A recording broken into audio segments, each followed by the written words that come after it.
আজকের রাত্রিটি আমাদের কাছে অত্যন্ত কলঙ্কময় রাত্রি, দুঃখের রাত্রি।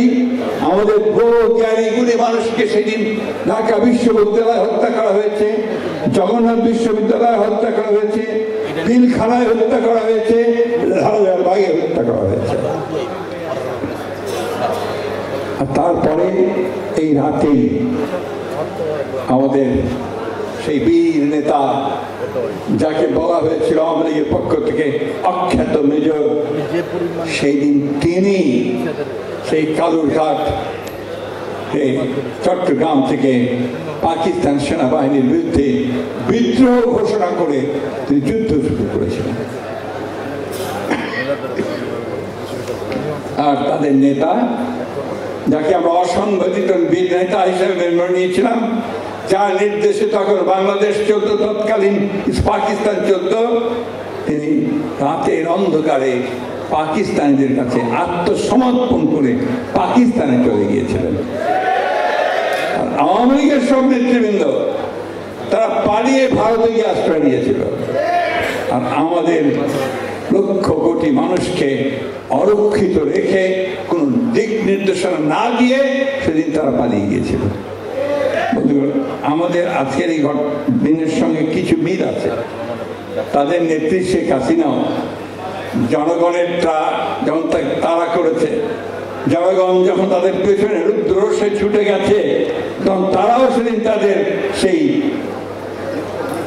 দলের নেতা কর্মী সবাইকে অ্যাবান্ডন করে চুপ করে হেলিকপ্টারে করে ভারতবর্ষে গিয়ে আশ্রয় নিয়েছে।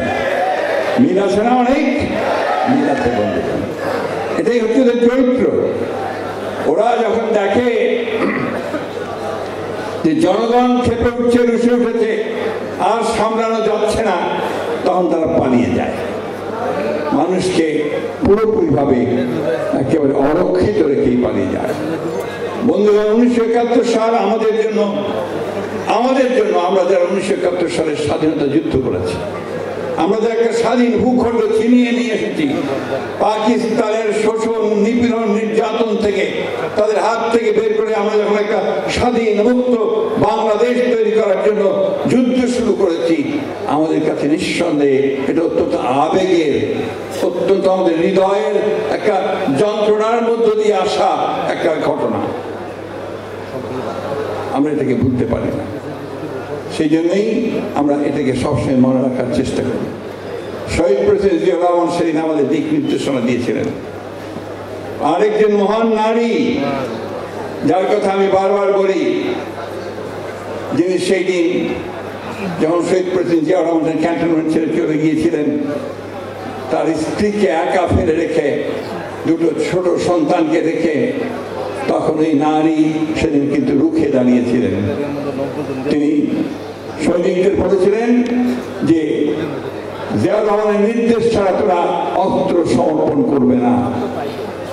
এরপরে তিনি তাদের দুই বাচ্চার হাত ধরে তিনি ঢাকায় চলে এসেছিলেন, লুকিয়ে বোরখা পরে, এবং ঢাকায় তিনি গ্রেফতার হয়েছেন পাক সেনাবাহিনীর হাতে। দীর্ঘ 9 মাস তিনি কারাগারে ছিলেন, শেষ দিন পর্যন্ত।